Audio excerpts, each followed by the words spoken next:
Last week I visited one of our parishioners at an assisted living center. And while I was there, he had the news on in the background, and we were talking, and the topic of the Brewers came up. And he said, well, I wonder if there's a game on today. So I took the remote, and I said, well, let's see if we can find it. And I'm looking at the remote for the guide button, and there isn't one. So I thought, well, maybe we just have to flip channels. So I hit the channel up, and all of a sudden, the TV had a blue screen that said weak signal. And I thought, uh-oh, so I hit the channel down, same thing. Hit one more, now it was all fuzz. And I thought, okay, I better leave this alone. So I went out to the nurse's station, and I said, could you please come in and have a look at his TV? And she said, well, did he mess it up? And I said, no, I did. So she came in and fixed the TV. It was a real simple fix. And then when I was leaving, I went in again, and I said, you know, it's one of these where you have to punch a code in order to get in. And I said, would you be willing to give me the code? I know some places do and some choose not to, and that's okay, but if I could have the code, you wouldn't have to always come and let me in. She said, sure, no problem. So she went to get her business card, handed it to me, and there was the 4-digit number with a little star, and then she had written, don't touch the TV. Isn't that great?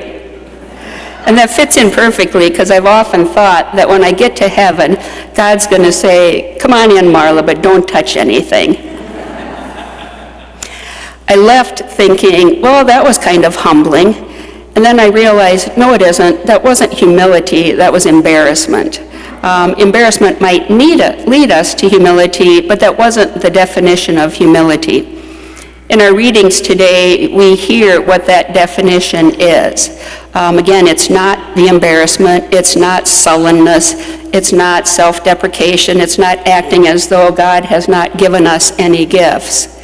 The word humility comes from the same word as humus, which means earth or soil.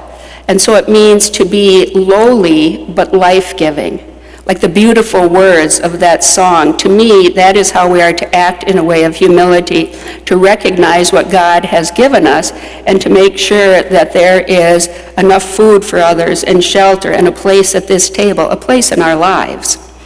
In Clercx, there's a teacher who's talking to a student, and he's saying to make sure that you conduct everything with humility. And he says you can find humility in the Proverbs, in those voices of wisdom, to know that you don't know it all, but we have things we can learn from others, especially from our elders, from those who have maybe a little more life experience than we have. And I think of two powerful things, one kind of larger and one small, that elders have told me, or people with wisdom have told me. One was to make sure that you never make a major decision in your life at a point of either great desolation or great celebration. So when you're extremely happy or extremely low, that's not the time to make a real life-changing decision. The other one was a smaller one that stayed with me from my mom. She was the queen of driving past like a dozen open parking places, and I thought for sure she always chose to park as far away as possible. And it wasn't that we had a good car, and we would park there whether it was raining or cold or sunny, but she always said, never park in the closest spot, because there might be people who can't walk as well as you do. There might be people who need that close spot. And so we left open spots for half the town and parked a ways away. But again, words of wisdom, words that have led to a sense of humility, of not wanting the best for ourselves. And in the gospel, there's that famous parable, or that well-known parable of Jesus who is attending a wedding feast that the Pharisees have put on for a very important person. And they're keeping an eye on him to see where he's going to sit. Because all of the people who had self-importance or thought they carried some clout were sitting as close to the guest of honor as possible.